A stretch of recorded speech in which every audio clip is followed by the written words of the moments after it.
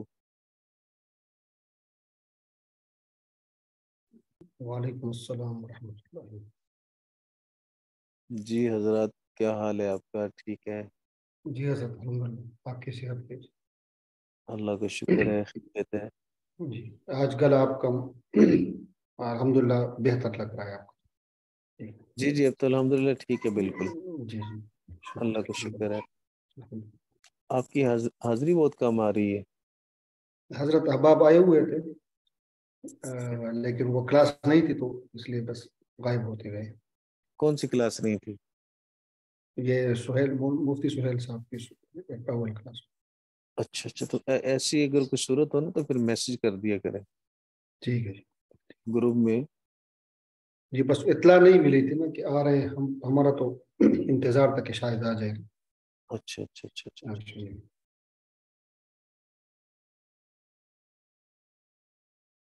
بارش ہوئی ہے حضرت آپ کی طرف؟ نہیں، بس ہلکی پھلکی ہوئی تھی ایسے، بس برائے نام. اچھا جی جی برائے نام سی ہوئی بارش، زیادہ نہیں ہوئی. ادھر تو کافی ہوئی الحمدللہ. تو موسم بس اس سے موسم کافی بدل جائے گا نا ابھی انشاءاللہ. جی جی جی الحمدللہ.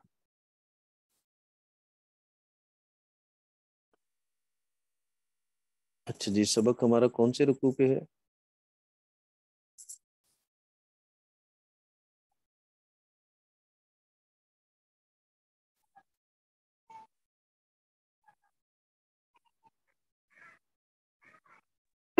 بسم اللہ الرحمن الرحیم. یہ حضرت میرے خیال میں تو یہاں سے ہے. فما لکم فی المنافقین واللہ ارکسکم. اچھا جی.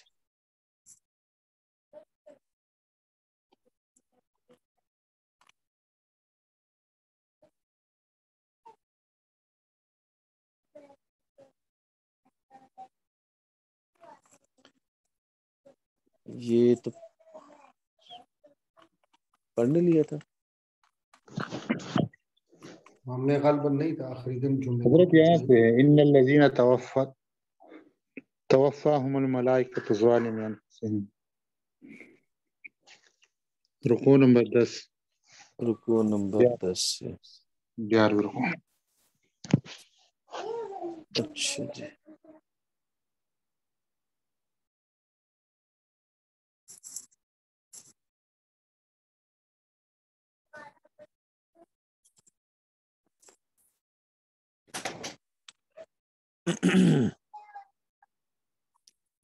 یہاں سے نہیں ہے یا ایھا الذین آمنوا اذا ضربتم فی سبیل اللہ، یہ تو پڑھ لیا تھا ہم نے. فتبینوا، یہ بھی پڑھ لیا تھا. اچھا یہاں سے ان الذین توفاهم الملائکۃ ظالمی انفسہم،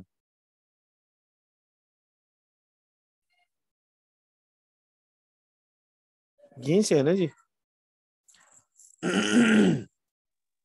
جی بالکل یہیں جی سے.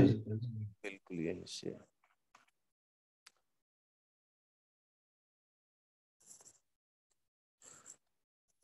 اچھا جی.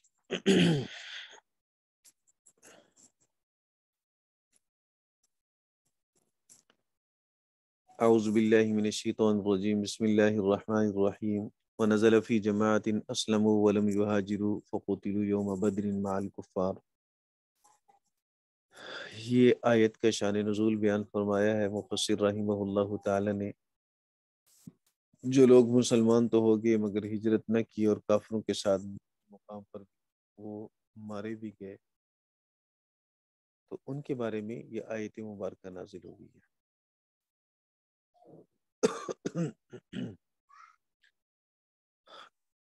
مفسرین کرام فرماتے ہیں کہ یہ واقعہ جندب بن زمرہ رضی اللہ عنہ کے متعلق نازل ہوا. رسول کریم صلی اللہ علیہ وسلم نے ہجرت سے متعلق جو آیات تھیں وہ مسلمانوں کے پاس بھجوائی، تو انہوں نے باوجود انتہائی بڑھاپے ضعف کے اپنے صاحبزادوں کو بلا کر کہا کہ میں اگرچہ طاقت نہیں رکھتا ہوں، نہ ہی میں راستے سے، میں غیر مستطیع بھی نہیں ہوں، یعنی طاقت رکھتا ہوں، اور راستے سے ناواقف بھی نہیں ہوں، مجھے اٹھاؤ، میں آج کی رات مکہ کے اندر رہنا نہیں چاہتا، مکہ سے جانا چاہتا ہوں۔ بیٹوں نے تعمیل کی، چارپائی اٹھا کر لے گئے۔ تنعیم کے مقام پر جا کر ان کی حالت بگڑ گئی، اور پھر انہوں نے وہاں کہا اللہم ہادی لک و ہادی لرسولک ابایعک علی ما بایعک رسولک، کہ اللہ یہ تیرے لیے اور تیرے رسول کے لیے، اور میں رسول کے ہاتھ پر بیعت کرتا ہوں جس پر رسول صلی اللہ علیہ وسلم بیعت کرتے ہیں۔ اسی حالت میں ان کا انتقال ہو گیا۔ صحابہ اکرام کو اس پہ افسوس بھی ہوا کہ مدینہ میں وفات ہوتی تو بڑا اچھا ہوتا۔ مشرکین نے سنا تو انہوں نے طنز کیا۔ بہرحال اسلام کے ان ایام کے اندر دارالحرب سے دارالاسلام کی طرف ہجرت کر کے جانا لازم اور ضروری تھا۔ کچھ منافقین ایسے تھے جو باوجود طاقت رکھنے کے بظاہر مسلمان ہیں، طاقت بھی ہے، لیکن وہ ہجرت نہیں کر رہے تھے۔ تو ان منافقین کا بھی ذکر آ گیا شروع میں، وَنَزَلَ فِي جَمَاعَةٍ أَسْلَمُوا وَلَمْ يُهَاجِرُوا فَقُتِلُوا يَوْمَ بَدْرٍ مَعَ الْكُفَّارِ إِنَّ الَّذِينَ تَوَفَّاهُمُ الْمَلَائِكَةُ ظَالِمِي أَنفُسِهِمْ، بے شک وہ لوگ جن کو ملائکہ نے موت دی اس حال میں کہ وہ لوگ اپنی جانوں پر ظلم کرنے والے تھے۔ اپنی جانوں پر ظلم کرنے کا کیا مطلب؟ اپنی جانوں پر ظلم کرنے کی صورت کیا ہے؟ تو مفسر رحمہ اللہ تعالیٰ فرماتے ہیں بالمقام مع الکفار وترک الہجرت، کافروں کے ساتھ ٹھہرنے کی وجہ سے، وترک الہجرت، اور ہجرت کو چھوڑنے کی وجہ سے۔ تو ظلم کی صورت یہ تھی کہ ایک تو کافروں کے ساتھ ہی قیام پذیر ہیں، پھر ہجرت نہیں کی ہے، تو یہ کر کے در حقیقت انہوں نے اپنی جان پر ظلم کیا ہے، اپنی جان کے لیے کوئی راحت آسانی کا سامان نہیں کیا۔ وقتی طور پر وہ اپنی جائیداد کے پاس ہیں، اپنے گھر کے پاس ہیں، اپنے عزیز و اقارب اپنے خاندان میں رہ رہے ہیں، دیکھنے والا بظاہر سمجھتا ہے کہ اچھا رہ گیا، یہ اپنا گھر نہیں چھوڑا اور اپنے رشتہ داروں کو خیر آباد نہیں کیا، لیکن اللہ کہتا ہے یہ اپنی جان پر ایسا کر کے ظلم کرنے والے ہیں۔ قالوا فیما کنتم، جب ملائکہ ان کی روح کو قبض کریں گے تو پھر ملائکہ ان کو ڈانٹ کر اس وقت کہیں گے قالوا لہم مؤبخین، مؤبخین ڈانٹ کر کہیں گے کن کو؟ ان لوگوں کو جنہوں نے ہجرت نہیں کی، انہیں ملائکہ کہیں گے فیما کنتم، کس میں تھے تم؟ ای فی ای شیء کنتم من امر دینکم، یعنی تم اپنے دین کے معاملہ میں کس حالت پر تھے؟ کیا تم نے دین کے احکام پر عمل کیا؟ کیا تم نے اللہ رب العزت کی اطاعت کی؟ نبی پاک صلی اللہ علیہ وسلم کی تعلیمات پر آپ نے عمل کیا؟ جب ملائکہ انہیں ڈانٹ کر یہ بات کہیں گے تو وہ جواب میں معذرت کرتے ہوئے کیا کہیں گے؟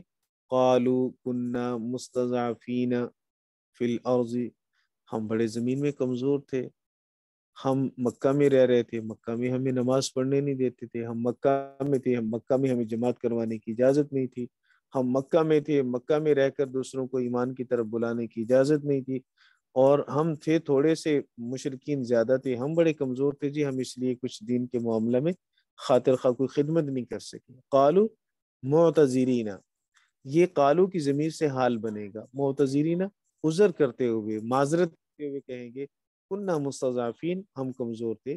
مستضعفین نے بیان کیا عاجزین عن اقامت الدین، دین کو قائم کرنے سے ہم عاجز تھے، ہم طاقت میں ہوتے ہم دین کو قائم کرتے، چونکہ ہمارے پاس طاقت نہیں تھی، قوت نہیں تھی، تو ہم عاجز تھے، اس لیے ہم تو مجبور ہیں دین زمین کے اندر۔ فی الارض سے مراد یہاں ارض مکہ ہے، کہ مکہ میں چونکہ ہم رہ رہے ہیں اور مکہ کے اندر دین کو قائم کرنے کی اجازت نہیں تھی، مشرکین کا غلبہ، اس لیے ہم ہو گئے کمزور۔ قالوا لهم توبیخا، پھر ملائکہ انہیں ڈانٹ کر کہیں گے الم تکن ارض اللہ واسعۃ، کیا اللہ کی زمین وسیع نہیں تھی؟ فتہاجروا فیہا، تم ہجرت کرتے اللہ کی زمین میں۔ یہ بہانہ تمہارا تو تب قابل قبول ہوتا ہے جب اللہ کی زمین میں وسعت نہ ہوتی، اللہ کی زمین وسیع تھی، تمہیں اللہ کی زمین میں ہجرت کرنی چاہیے تھی، اس جگہ کو چھوڑ کے کہیں اور چلے جاتے۔ الم تکن ارض اللہ واسعۃ فتہاجروا فیہا من ارض الکفر الی بلد آخر، اس کفر کی زمین سے دوسرے شہر کی طرف ہجرت کرتے، کما فعل غیرکم، جیسے کہ تمہارے علاوہ دوسرے لوگوں نے کیا۔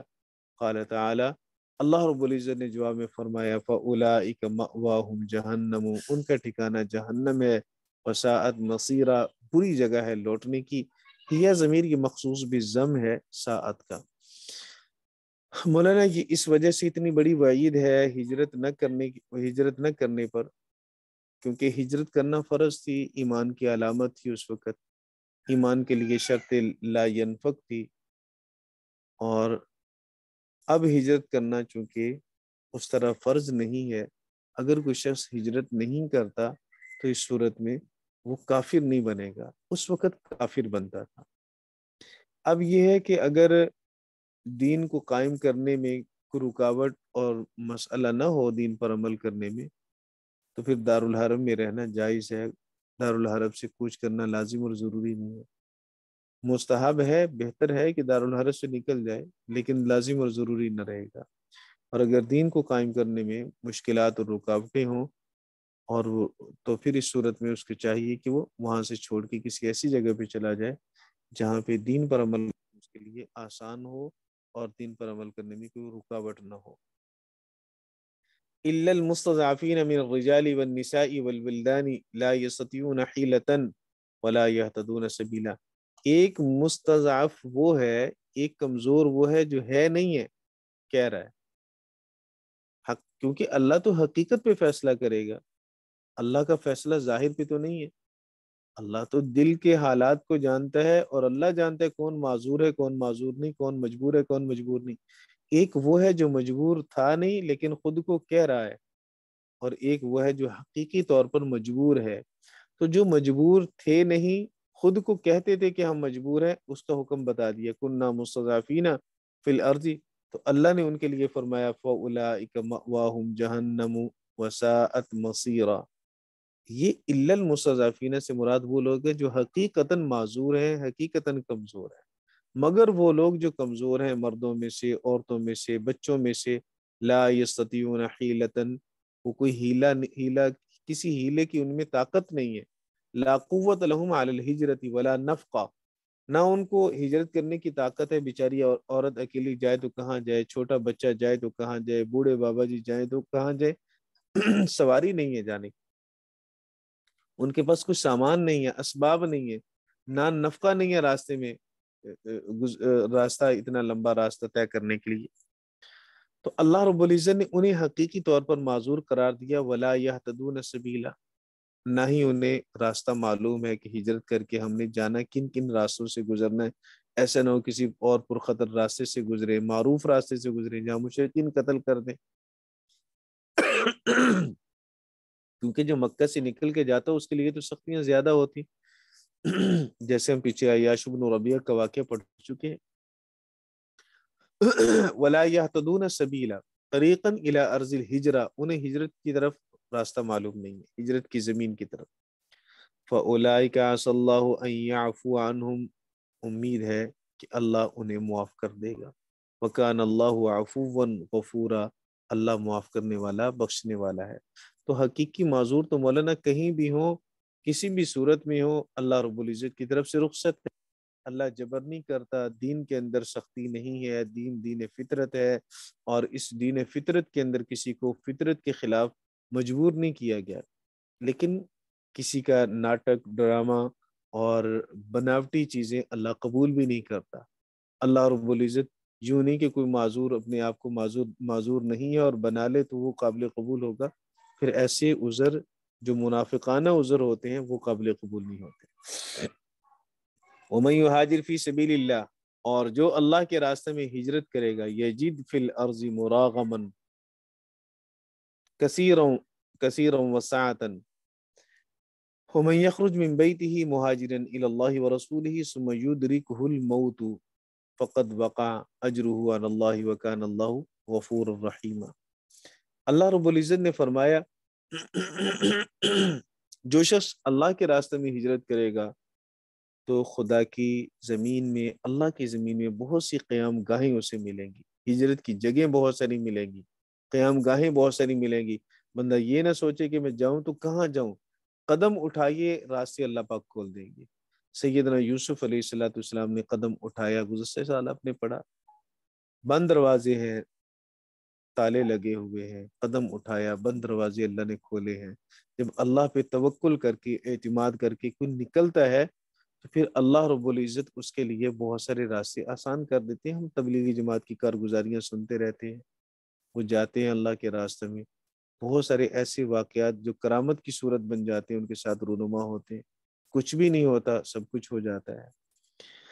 تو جب کوئی اللہ پر توکل کرے گا، جتنا توکل کرے گا، جتنا اعتماد ہوگا، اللہ رب العزت اس کے توکل اور بھروسے اور اعتماد اور اس کے گمان کے مطابق اس کا ساتھ معاملہ کریں گے. حدیث قدسی ہے، انا عند ظن عبدی، میں اپنے بندے کے ساتھ اس کے گمان کے مطابق کرتا ہوں معاملہ. ہمارا وجدان اور ہمارا توکل اور ہمارا گمان اللہ کے ساتھ اگر مضبوط ہوا تو پھر اللہ ہمارے اسی گمان کے مطابق فیصلہ کرے گا. اور اگر ہمارا توکل اور بھروسہ اللہ کے ساتھ اتنا نہ ہوا تو پھر جیسا ہوگا ویسے ہی معاملہ ہوگا. اس لیے فرمائے کہ وَمَن يُهَاجِرْ فِي سَبِيلِ اللَّهِ، جو اللہ کے راستے میں ہجرت کرے گا، بھروسہ اللہ پر ہے، تو یجد فی الارض مراغما، وہ بہت ساری ہجرت کی جگہ زمین میں پالے گا، کثیرن، بہت ساری، وسعتن، اور رزق بھی مل جائے گا. وَمَن يَخْرُجْ وَمَن يَخْرُجْ مِن بَيْتِهِ مُهَاجِرًا، جو اپنے گھر سے ہجرت کرنے کی نیت سے یا ہجرت کرنے کی حالت میں مہاجر بن کر نکلے گا، إِلَى اللَّهِ وَرَسُولِهِ، اللہ اور اس کے رسول کی طرف، ثُمَّ يُدْرِكُ الْمَوْتَ، پھر اسے موت نے پا لیا، جیسے کہ جندع بن زمرہ کے ساتھ ہوا، اللیثی رضی اللہ تعالیٰ عنہ، یہ راستے میں فوت ہو گئے جن کے شروع میں میں نے عرض کیا. فقد وقع اجرہ علی اللہ، تو اس کا اجر اللہ کے ذمہ ثابت ہو گیا، اس لیے کہ اس نے ہجرت کی نیت سے قدم اٹھائے، کوشش کی ہے، پھر نہیں بھی پہنچ سکے تو پہنچنے کا اجر ملے گا، پھر نہ بھی جا سکے تو مدینہ جانے والوں کے برابر اسے اجر ملے گا. وکان اللہ غفور الرحیم، کمی بیشیوں کو تو اللہ معاف کرنے والا ہے، وہ بخشنے والا ہے، اس لیے کہ وہ رحم کرنے والا ہے.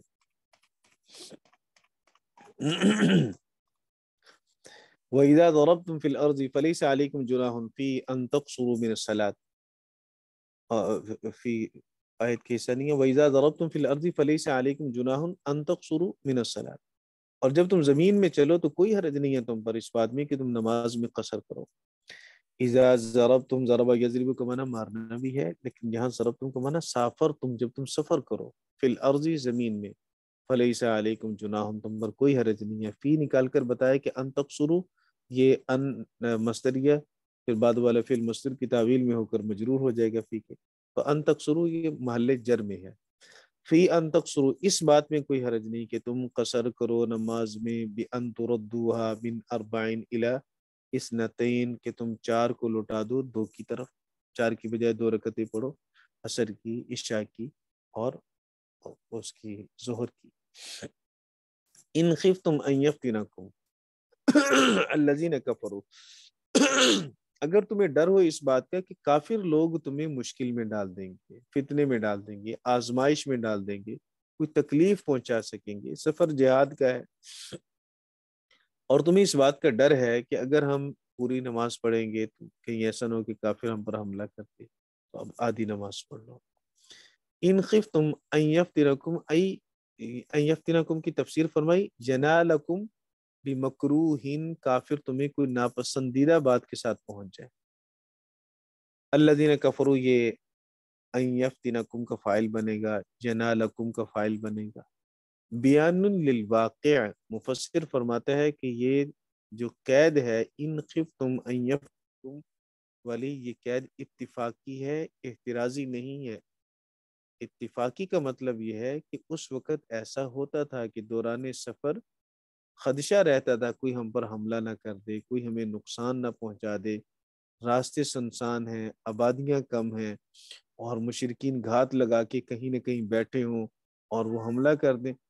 تو اس چیز کا چونکہ ڈر رہتا تھا، اس لیے یہاں بیان کیا گیا ان خفتم ان یفتنکم الذین کفروا، وگرنہ یہ قید احترازی نہیں ہے، مطلب کسی چیز کو نکالنا مقصود نہیں ہے.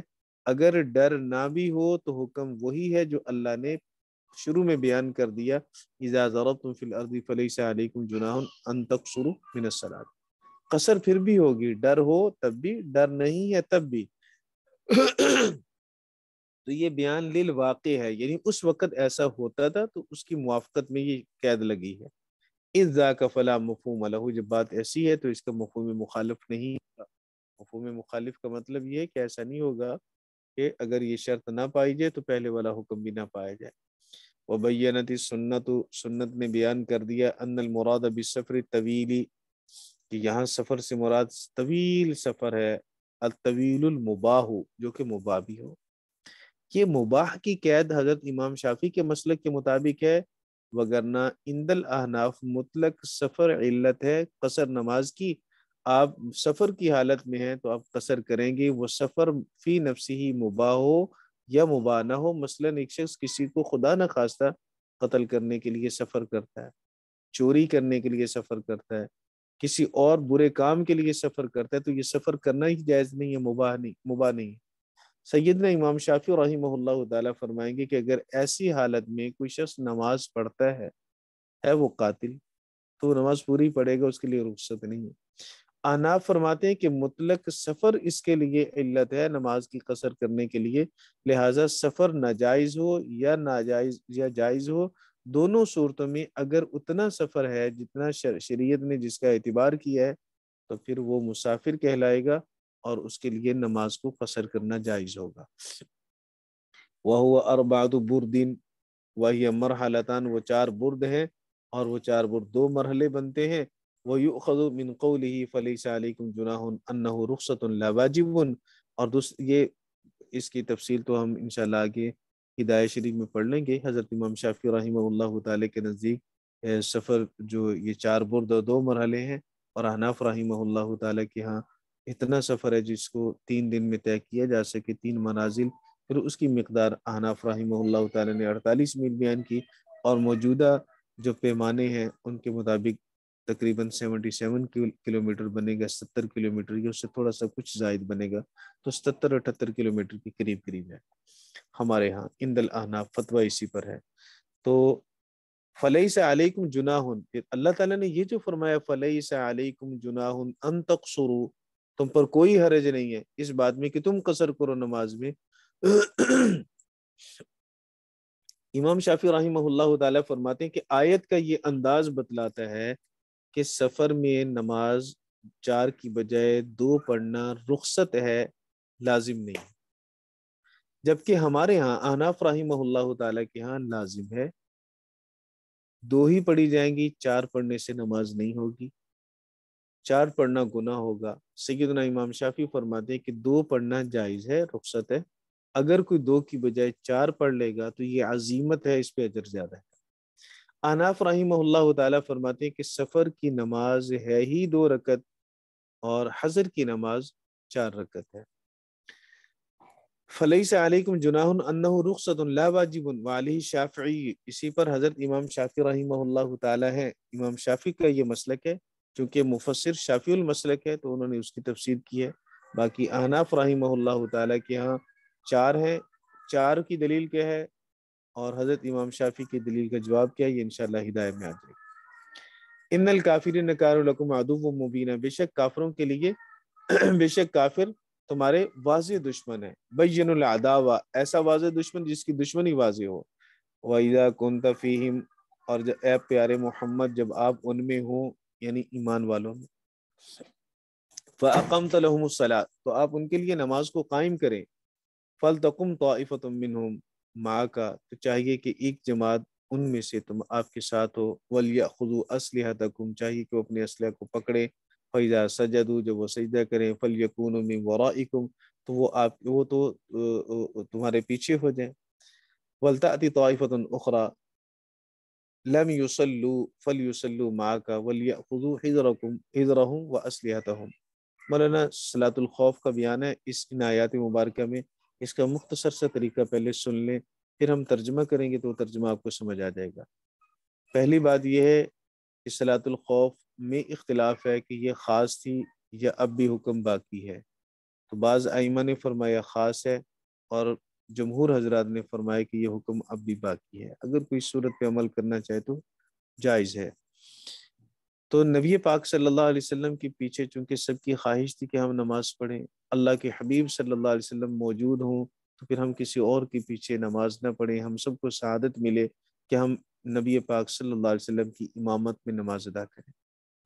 اب یہ خواہش کیسے پوری ہو جبکہ میدان جہاد میں ہے، موقع ایسا ہے کہ سب نماز میں مشغول ہوں تو دشمن حملہ کر سکتا ہے، پھر ایسے موقع پر ہم سعادت بھی حاصل کرنا چاہتے ہیں تو کیسے کریں؟ اس کی صورت اللہ رب العزت نے اس کی صورت یہ بیان فرمائی ہے کہ لشکر کو 2 حصوں میں تقسیم کر لیا جائے، نماز چونکہ قصر پڑھنی ہے 2 رکعت، تو نبی پاک صلی اللہ علیہ وسلم جب امامت فرمائیں گے تو 1 رکعت آپ صلی اللہ علیہ وسلم کے پیچھے ان لشکر کے 2 حصوں میں سے 1 حصہ پڑھ لیں، اب دوسرا حصہ دشمن کے مقابلے میں کھڑا رہے پہرا دیتے ہوئے۔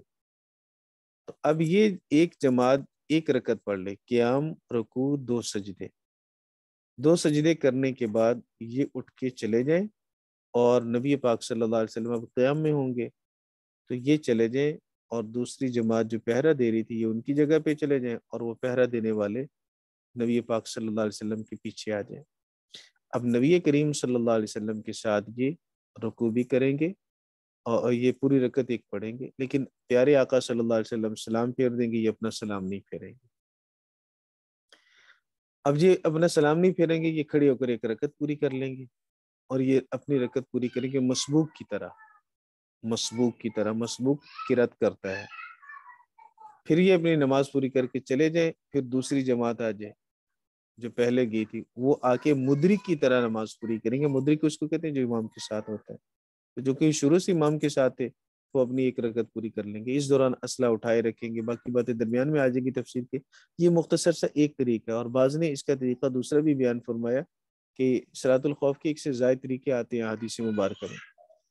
دوسرا طریقہ یہ ہے کہ یہ جو دوسری جماعت آئی ہے یہ سلام نہیں پھیرے گی، رسول پاک صلی اللہ علیہ وسلم سلام پھیر دیں گے، یہ اٹھ کے چلے جائیں گے، سلام نہیں پھیریں گے، پھر وہ پہلی جماعت آ جائے گی، وہ آ کے اپنی نماز مکمل کرے گی مدرک کی طرح، اور پھر نماز مکمل کر کے چلے جائیں گے، یہ بعد میں آئیں گے اور سلام پھر اپنی رکعت پوری کریں گے اور بعد میں سلام پھیریں گے۔ تو یہ اس 2 طریقے تو بالکل واضح ہیں ساتھ ساتھ، اور اس کے علاوہ اور بھی ہیں جو حدیث مبارکہ میں آ جائیں گے۔ یہ بات آپ کو سمجھ میں آ گئی جتنی میں نے کر دی؟ ملک احسن صاحب جی حضرت آگے سمجھ جزاک اب اللہ۔ اس کو جی حضرت۔ اب اس کو آیت میں دیکھ لیں۔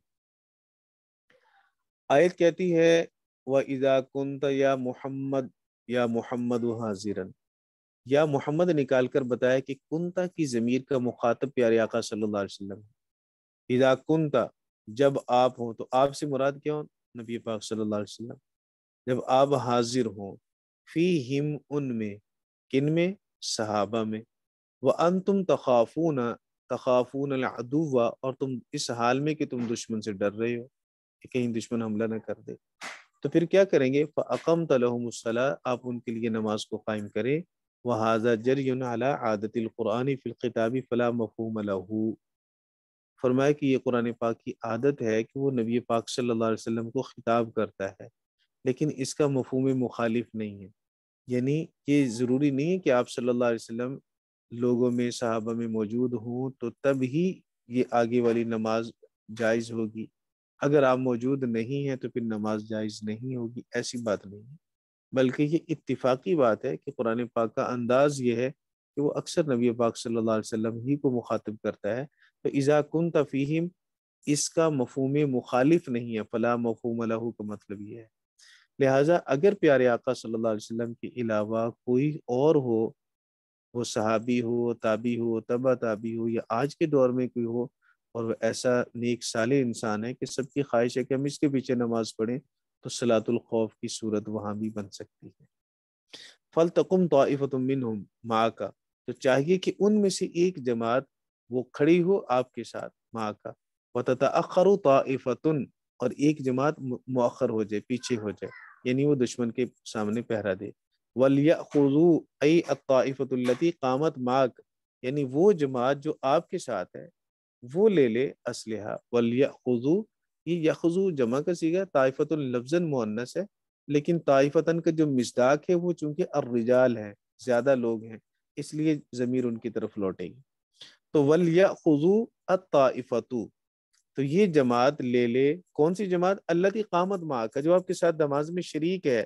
یہ جماعت اپنے اسلحہ کو لے کر کھڑی ہو. ایسا نہ ہو کہ دشمن حملہ کر دے اور پھر یہ نماز توڑ کے اسلحہ ڈھونڈتا رہے. تو اسلحہ اپنے ساتھ ہو، کندھے پہ ہو، وہ کلاشن کوف ہے، بندوق ہے، کوئی اور اسلحہ جدید دور کا یا اس وقت کی تلوار ہے، تو جو بھی اسلحہ وہ اپنے ساتھ ہو. اسلحتہم معہم، ان کا اسلحہ ان کے ساتھ ہو. فَإِذَا سَجَدُوا، جب وہ سجدہ کر لیں، ای صلو، یعنی وہ ایک رکعت پوری کر لیں، نماز پوری کر لیں. فَلْيَكُونُوا طَائِفَةُ الْأُخْرَى، تو چاہیے کہ پھر دوسری جماعت من ورائکم، وہ تمہارے پیچھے ہو جائے. یحرسون الی ان تقضوا الصلاۃ، وہ پہرا دے یہاں تک کہ تم نماز کو پورا کر لو. وتذهب هذه طائفة التحریس، اور یہ جماعت چلی جائے پہرا دینے کے لیے. ولتأتی طائفة اخرى، دوسری جماعت آ جائے.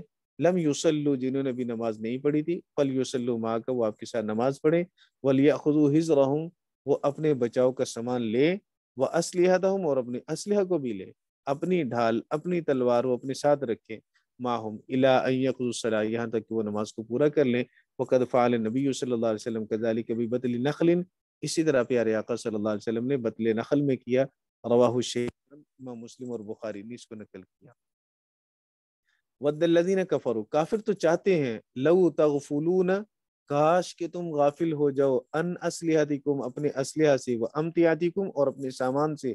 فیمیلون علیکم میلۃ واحدہ، تو کافر تم پر ایک ہی بار میں ٹوٹ پڑے. کافر تو یہ چاہتا ہے، وہ تھوڑی سی غفلت تم سے چاہتا ہے کہ کہیں تم تھوڑے سے غافل ہو اور پھر یک بارگی وہ حملہ کر کے تمہارا خاتمہ کر دے.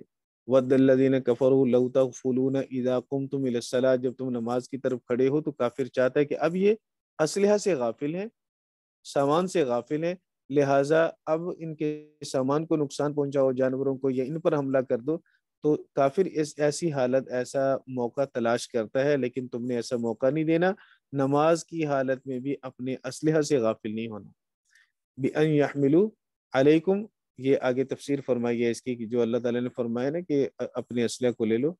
کافر چاہتے کہ اسلحہ سے اور سامان سے غافل ہو جاؤ. بِأَن يَحْمِلُوا عَلَيْكُمْ فَيَأْخُذُوكُمْ وَهَذَا إِلَّةُ الْأَمْرِ بِأَخْذِ السِّلَاحِ، یہ آیت علت ہے اسلحہ کو اٹھانے کی، کہ کافر چاہتا ہے کہ تم غافل ہو جاؤ، اللہ چاہتا ہے کہ تم غافل نہ ہو، بلکہ تم اپنے اسلحہ کو نماز کی صورت میں اٹھا کے رکھو. وَلَا جُنَاحَ عَلَيْكُمْ إِن كَانَ بِكُمْ أَذًى مِّن مَطَرٍ، اور کوئی حرج نہیں ہے تم پر اگر تمہارے ساتھ کوئی تکلیف ہے بارش میں سے.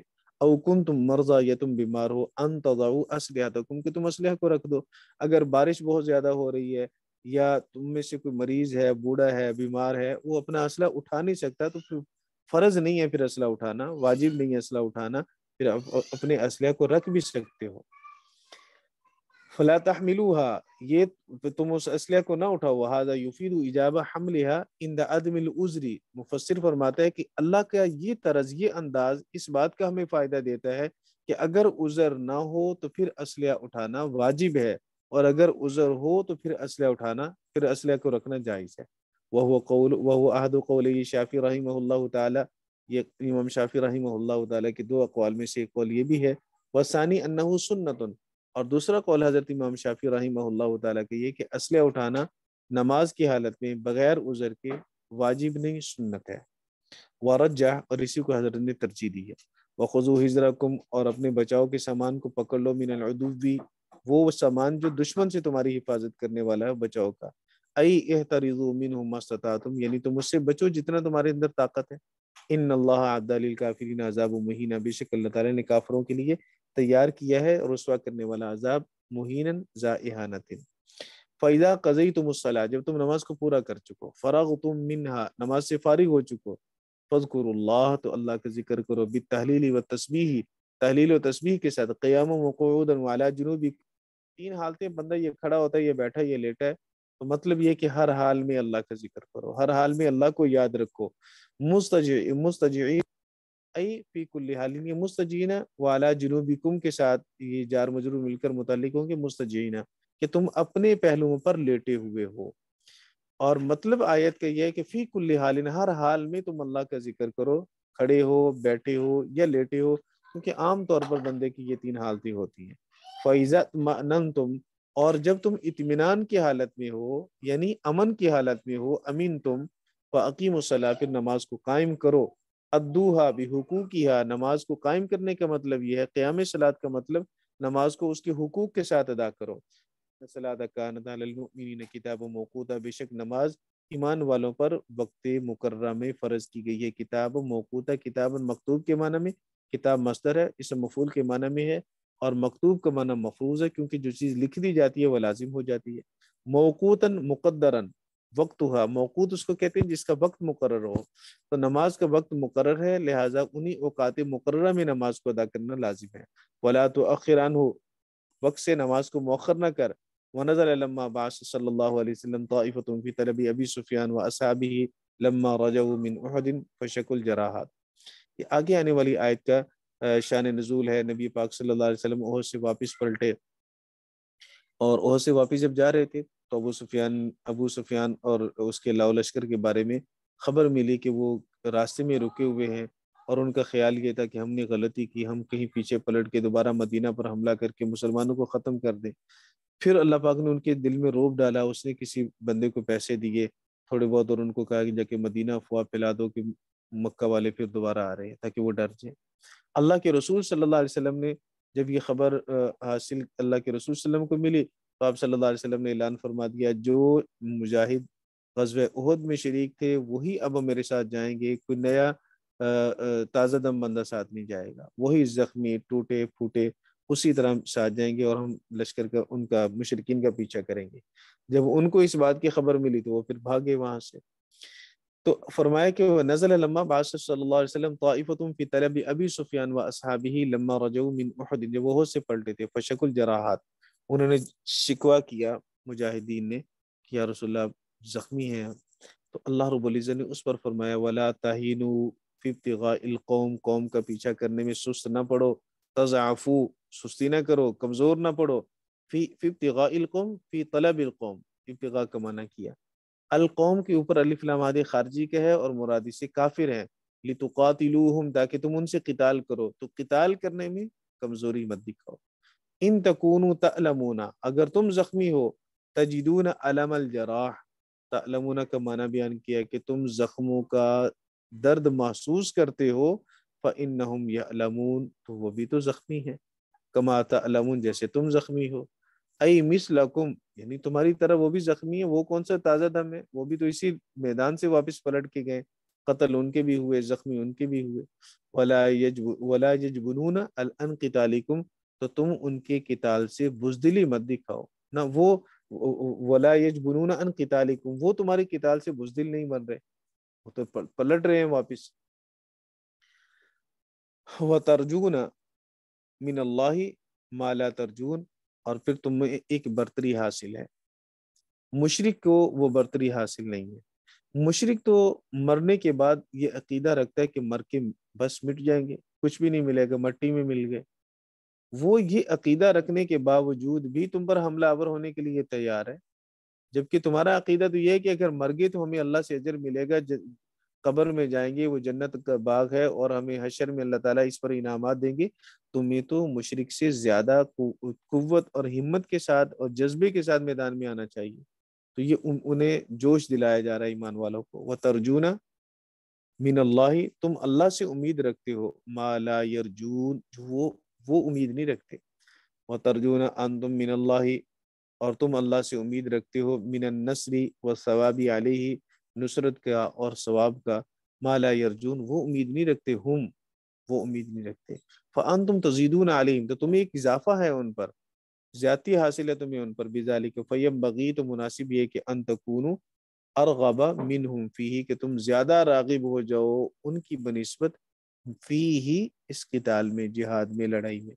وَكَانَ اللَّهُ عَلِيمًا بِكُلِّ شَيْءٍ، اللہ تعالیٰ جاننے والا ہے ہر چیز کو. حکیماً، والا ہے فی صنعہ، اپنی صنعت. بس جی مولانا کافی ہے، 2 رکوع ہو گئے. جی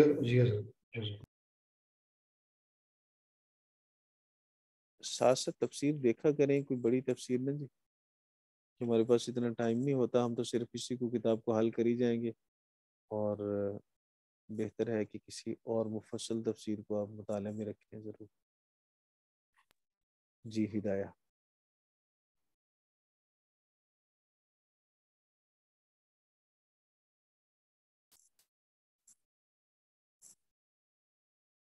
ہدایہ کا سبق کہاں سے پڑھنا ہے جی؟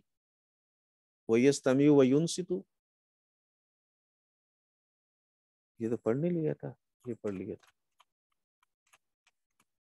باب الامامت بھی ہم نے کچھ پڑھ لیا تھا.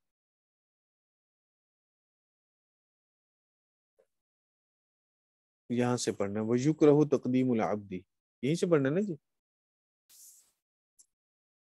کیوں جی؟ شاہین خان.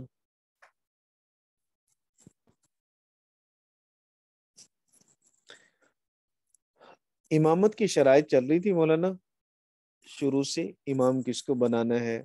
تو امامت کی شرائط میں سے ہم نے پہلی شرط یہ پڑھی کہ امام عالم بسنہ ہو، سنت کا علم زیادہ جاننے والا ہو، کیونکہ علم کی ضرورت قیام، رکوع، سجدہ، نماز کے سارے ارکان میں پڑتی ہے.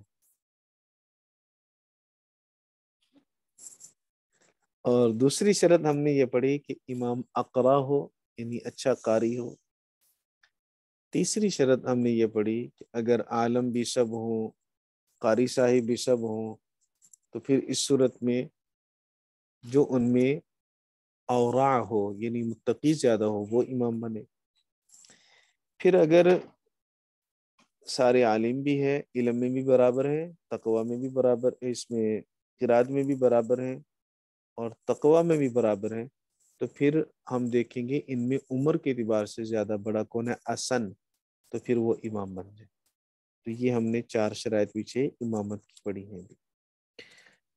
اب وہ لوگ جن کی امامت جائز نہیں ہے، مکروہ ہے، ان کا بیان کر رہے ہیں. کہتے غلام کو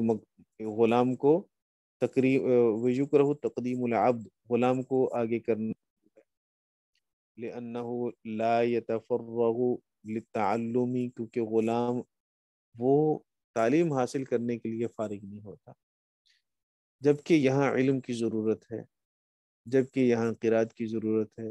غلام تو اپنے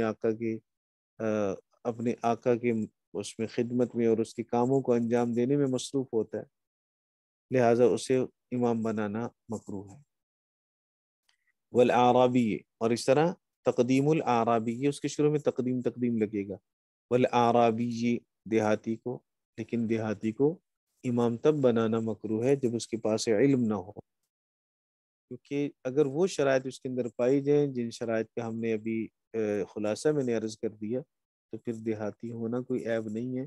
دیہاتوں میں چونکہ عام طور پر اس وقت اس سے پہلے والے زمانہ میں دور دراز کے علاقوں کے اندر چونکہ علم کے ذرائع نہیں ہوتے تھے اور انہیں شہروں کی طرف آنا بھی بڑا مشکل ہوتا تھا. اب نہ دیہات والوں کو شہر کی طرف آنا مشکل ہے، اور نہ ہی دیہات ایسے ہیں کہ ان میں علم کی کوئی صورت اور کوئی قندیل روشن نہ ہو، کوئی دیا اور چراغ روشن نہ ہو، کوئی مکتب اور مدرسہ نہ ہو. اب الحمدللہ ہمارے دیار میں، ہمارے ملک کے اندر تو کم از کم ایسی صورتحال شاذ و نادر ہے، بہت زیادہ نہیں. جہاں مدرسہ نہیں ہے تو وہاں مدرسوں کی طرف جانے کے لیے راستے اور اسباب مہیا ہیں.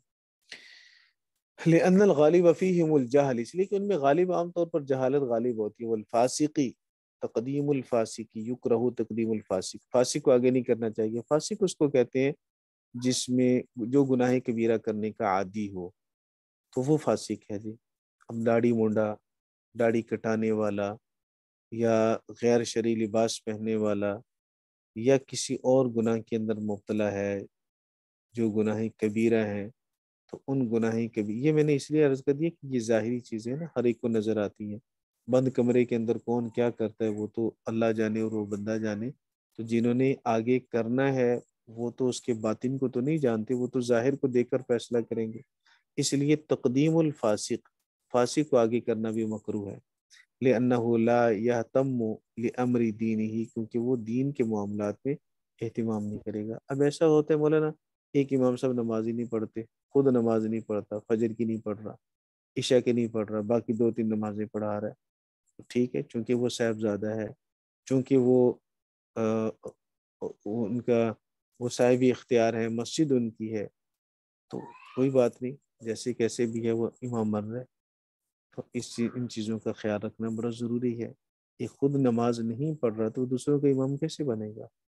چونکہ آپ کا اختیار چلتا ہے مسجد میں، اس لیے آپ کو بچہ بے شک سارا سال نماز نہیں پڑھتا، وہ رمضان میں آ کے تراویح پڑھا رہا ہے، نمازی ہے نہیں ہے، لیکن رمضان جیسے مقدس مہینے میں وہ مصلی امامت پہ کھڑا ہے۔ کیوں کھڑا ہے؟ کیونکہ مسجد آپ کی ہے، چونکہ مسجد میں آپ کا اختیار ہے، چونکہ مسجد میں آپ چندہ زیادہ دیتے ہیں، آپ متولی ہیں، یہ متولی کے قریب ہیں، تو ایسی صورتیں از خود اس کا خیال بھی رکھنا چاہیے، نہ ہو تو جو انتظامیہ ہو اس چیز کا خیال رکھنا چاہیے۔ والاعمى، جی ملک صاحب، غیر شرعی لباس سے کیا مراد ہوگی؟ غیر شرعی لباس سے مراد وہ لباس ہے جو شریعت کے تقاضے کو پورا نہیں کرتا۔ شریعت کا تقاضا یہ ہے کہ جسم کا وہ حصہ جس کو چھپانا لازم قرار دیا گیا اس کو چھپایا جائے۔ اگر آپ لباس اتنا پہنتے ہیں جو اس حصے کے لیے ناکافی ہے تب بھی وہ غیر شرعی ہے۔ آپ لباس اتنا باریک پہنتے ہیں جس سے جسم کا وہ حصہ نظر آتا ہے تب بھی غیر شرعی ہے۔ آپ لباس اتنا موٹا پہنتے ہیں لیکن موٹا ہونے کے ساتھ وہ چپکا ہوا اتنا جسم سے کہ آپ کے جسم کی موٹائی گولائی سب کچھ نظر آ رہی ہے تو وہ بھی غیر شرعی ہے۔ تینوں صورتوں میں حرام ہو جائے گا لباس۔ جزاک اللہ۔ جیسے پینٹ بہت زیادہ ٹائٹ پہنی ہوئی ہے، بندہ رکوع میں سجدے میں جاتے تو پیچھے سب کچھ نظر آ رہا ہے، جی جی تو غلط ہے نا جی، وہ تو برہنہ ہونے کی طرح ہے۔ وہ ایسے ہی جیسے کوئی جسم پہ پینٹ کر دے تو پینٹ کرنے سے تو سطر نہیں چھپے گا نا۔ صحیح۔ تو اس طرح لباس اتنا ہے تو موٹا اور ہے بھی کافی، یعنی پہنا ہوا جسم پورے جسم پہ پہنا ہوا ہے، لیکن وہ ٹائٹ اتنا ہے کہ اس سے جسم کی بناوٹ نظر آ رہی ہے ساری، تو لباس پہننے کے جو مقصد ہے وہ بہت ہو۔ لیکن اگر کھلی پہنی ہو تو جس طرح وہ جائز کاٹن کی جائز ہے، جسم جسے ظاہر نہ ہو وہ جائز ہے۔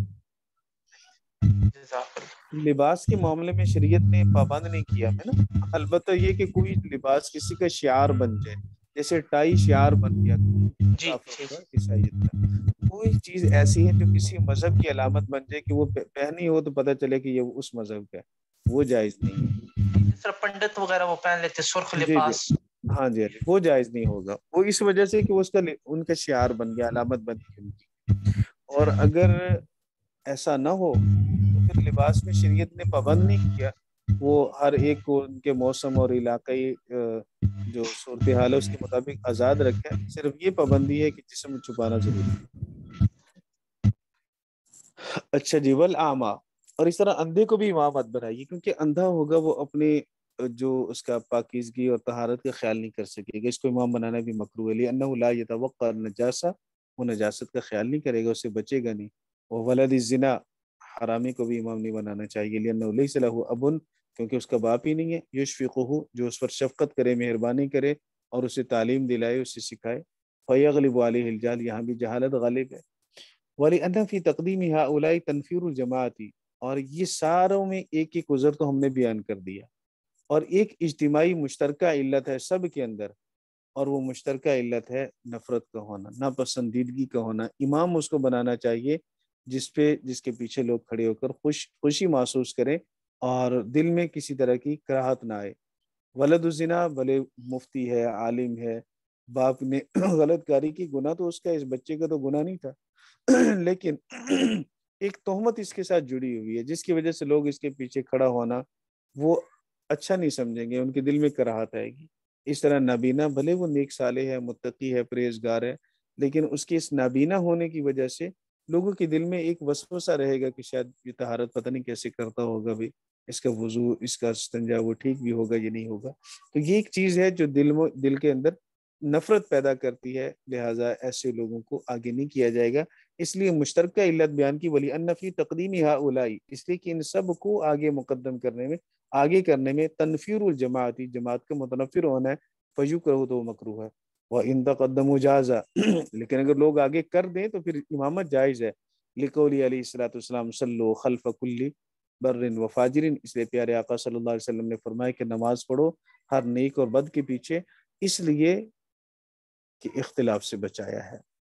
اگر آگے امام کسی ایک کو بنا ہی دیا گیا ہے پھر آپ اس کے پیچھے نماز پڑھ لیں۔ ہاں اگر اس میں کوئی ایسا شرعی عیب ہے جس کی وجہ سے نماز لوٹانا ضروری ہے تو پھر نماز کو لوٹا لینا چاہیے، لیکن جماعت کی مخالفت نہیں کرنی چاہیے تاکہ فساد لازم نہ آئے۔ ولا یطول الامام بہم الصلاۃ، امام نماز کو لمبا نہیں کرے گا، لقول علیہ الصلوۃ والسلام من اما قوما فلیصلی بہم الصلاۃ اضع فیہم۔ دلیل یہ ہے کہ رسول کریم صلی اللہ علیہ وسلم نے ارشاد فرمایا کہ جو قوم کی امامت کروائے تو اسے چاہیے کہ ان کے سب سے کمزور کی نماز پڑھائے، وہ کمزور بیماری کی وجہ سے ہو، بڑھاپے کی وجہ سے ہو، یا وہ کوئی کام کاج میں مشغول بندہ ہو، جیسے آگے آ رہا ہے فَإِنَّ فِيهِمُ الْمَرِيضَ وَالْكَبِيرَ وَذَا الْحَاجَةِ، ضرورت مند بھی ہیں، بڑے بھی ہیں، مریض بھی ہیں، تو ان کی ضرورت کا خیال رکھ کے نماز پڑھائے۔ ظہر کا وقت ہے، بازار کی مسجد ہے، لوگ دکانیں بند کر کے گاہ چھوڑ کے آئے ہیں اور امام صاحب نے نماز پڑھا دی لمبی ساری، وہ کھڑا ہے رکوع میں، سجدہ میں، قیام میں، اور اتنا لمبی قرات کر رہا ہے نماز کے اندر کہ بیچارے وہ نماز کی بجائے ان کا دماغ سر اپنی دکان کی طرف چلا گیا۔ اتنی نماز پڑھائیں جو آسانی اور سہولت کے ساتھ اس میں دل لگا رہے لوگوں کا، اور خام خواہ ان کو مشقت میں نہ ڈالیں۔ فجر کی نماز میں عام طور پر وہی آتے ہیں جنہوں نے نماز پڑھنی ہوتی ہے، جن کو نماز کا شوق ہے اور اللہ کا خوف ہے، تو وہاں اگر قرات لمبی بھی ہوتی ہے تو کوئی حرج والی بات نہیں، لیکن وہاں یہ دیکھنا چاہیے کہ بیمار نہ ہو، کوئی بوڑھا نہ ہو، کوئی جو زیادہ دیر کھڑا نہ ہو سکے۔ تو بہرحال امام کو اللہ رب العزت نے، عبادت اللہ کی ہے لیکن اس میں بھی اللہ تعالیٰ نے مخلوق کا خیال رکھا، مخلوق پہ بوجھ نہ بنے کسی طرح کا، اور ان کے خیالات منتشر نہ ہوں۔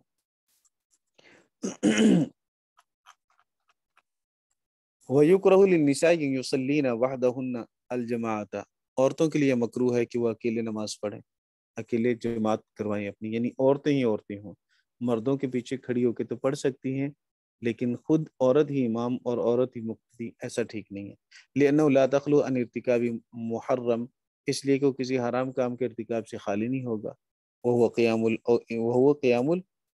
قِيَامُ الْإِمَامِ وسط الصف فَيُكْرَهُ كَالْعُرَاءِ، اور وہ کھڑی ہوگی، جو امام بنے گی وہ کھڑی ہوگی، اور وہ امام کا کھڑا ہونا ہے صف کے درمیان میں، فَيُكْرَهُ كَالْعُرَاءِ، تو وہ مکروہ ہوگا، کالعراء جیسے کہ برہنہ لوگوں کے لیے ہے۔ اگر سارے مرد برہنہ ہوں، لباس کوئی چھین لے یا لباس اتر جائے سمندر میں، سب دریا میں کراس کر رہے ہیں، کیونکہ پہلے لوگ تو سلا ہوا لباس نہیں ہوتا تھا، چادریں ہوتی تھی، تو وہ چادر بہہ گئی پانی کے اندر، برہنہ ہو گئے، یا دشمن نے چھین لیا لباس اور جماعت کے ساتھ نماز پڑھنی ہے، تو پھر ان کو کہا گیا کہ جو امام ہے وہ آگے نکل کے کھڑا نہ ہو، وہ اسی صف کے اندر ہی کھڑا ہو جائے، تھوڑے سے قدم آگے کر لے لیکن اسی صف میں کھڑا ہو۔ اسی طرح خواتین اگر جماعت کرو، ایسے تو خواتین کی جماعت کروانا مکروہ ہے، ناپسندیدہ ہے، لیکن اگر عورتیں ایسا کرنا چاہیں بھی تو پھر ان کی جو امام بنے گی وہ ان کی صف کے درمیان میں بیچ میں ہی کھڑی ہوگی، الگ ہو کے نہیں کھڑی ہوگی۔ وَإِن فَعَلْنَا قَامَتِ الْإِمَامُ وَسْطَهُنَّ، اور کیونکہ اگر وہ ایسا کریں تو ان کے امام کھڑا ہو، قامت الامام وسطہن، ان کے درمیان، لأن عائشہ فعلت کذالک، اس لیے کہ ام المؤمنین سیدہ عائشہ صدیقہ رضی اللہ تعالیٰ نے ایسے ہی فرمایا تھا، وحمل فعلها الجماعۃ علی ابتداء الاسلام، اور ان کی جماعت والے فعل کو اسلام کی ابتدا پر محمول کیا گیا ہے۔ وَلِأَنَّ فِي التَّقَدُّمِ زِيَادَةَ الْكَشْفِ، اور عقل بھی کہتی ہے کہ عورت کو امام نہیں بننا چاہیے کہ اس میں کشف عورت نہیں رہتا، جبکہ عورت کے لیے زیادہ سے زیادہ سطر کا اہتمام کیا گیا ہے۔ اس لیے عند الاحناف تو فتویٰ مولانا اسی بات پر ہے کہ عورتوں کو اپنی جماعت نہیں کروانی چاہیے، عورتوں کی جماعت جو ہے یہ مکروہ تحریمی ہے، حرام کی قریب قریب ہے۔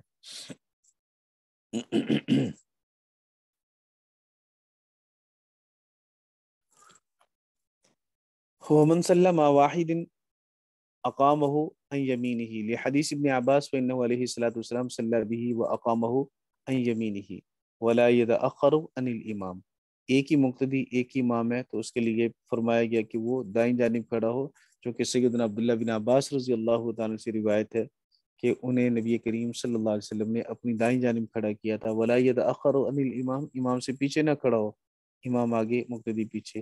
وَأَمْ مُحَمَّدٍ رحمہ اللہ تعالیٰ أَنَّهُ يَزَوْ أَصَابِعَهُ عِنْدَ عَقِبِ الْإِمام، امام محمد فرماتے ہیں کہ وہ امام کے ساتھ کھڑا ہو تو اس کی جو انگلیاں ہیں وہ امام کی ایڑی کے پاس ہو، یعنی امام تقریباً اتنا آگے ہو کہ ایک پاؤں کی لمبائی کے برابر آگے ہو۔ والاول هو الظاہر، پہلی بات زیادہ ظاہر ہے، یعنی وہ ظاہر روایات کی ہے کہ اس کے ساتھ کھڑا ہوا ان صلی اللہ خلفہ او فی یسارہ، لیکن اگر اس کا بالکل الٹ کر لیا، امام مقتدی دائیں جانب کی بجائے بائیں جانب کھڑا ہے یا مقتدی ساتھ کھڑا ہونے کی بجائے پیچھے کھڑا ہے تو نماز ہو جائے گی، وہ لأنہ خالف السنہ، لیکن وہ گناہگار ہوگا سنت کی مخالفت کرنے کی وجہ سے۔ پیارے آقا صلی اللہ علیہ وسلم کی سنت یہی تھی جو ہم نے بتلا دی۔ وَإِنْ أَمَّ سِنْتَيْن، اگر امامت کروائے دو بندوں کی، تقدم علیہما، وہ ان دونوں سے آگے بڑھے گا، مقدم ہوگا۔ وَنبی یوسف رحمہ اللہ تعالیٰ یتوسطہما، امام یوسف نے فرمایا کہ نہیں، دو مقتدی ہوں گے تو امام پھر بھی درمیان میں کھڑا ہوگا، ایک مقتدی دائیں ایک بائیں۔ وَنُقِلَ ذَلِكَ عَنْ عبداللہ بن مسعود رضی اللہ تعالیٰ عنہ، یہ بات سیدنا عبداللہ بن مسعود رضی اللہ تعالیٰ سے منقول ہے۔ وَلَنَا أَنَّهُ علیہ السلام تقدم علی انس، ہماری دلیل یہ ہے کہ پیارے آقا صلی اللہ علیہ وسلم مقدم ہوئے سیدنا انس پر، والیتیمی، اور ایک یتیم بچے پر، ایک یتیم بچہ تھا گھر میں، وہ مقتدی بنا، سیدنا انس مقتدی بنے، اور ان دو کو پیارے آقا نے پیچھے کھڑا کیا، خود رسول خدا صلی اللہ علیہ وسلم آگے امامت والی جگہ پہ کھڑے ہوئے ہی صلی بہما وہذا للافضلیت، اور یہ افضلیت کا بیان ہے، والاسر دلیل الاباحت، سیدنا عبداللہ بن مسعود رضی اللہ تعالیٰ کا جو عمل ہے وہ چونکہ اس عمل کے خلاف ہے تو ہم ان دونوں میں تطبیق دیں گے، ہم تطبیق یہ دیں گے کہ وہ اباحت کی دلیل ہے اور یہ افضلیت کی دلیل ہے۔ افضل عمل وہ ہے جو اللہ کے رسول سے ثابت ہے، اور جو حضرت عبداللہ بن مسعود نے فرمایا وہ مباح ہے، جائز ہے۔ وہ بس ہی ٹائم پورا ہو گیا، اللہ تعالی ہم سب کو سمجھنے کے۔ جی السلام علیکم ورحمۃ اللہ۔ وعلیکم السلام۔ السلام ورحمۃ اللہ وبرکاتہ۔ جی وعلیکم السلام ورحمۃ اللہ وبرکاتہ۔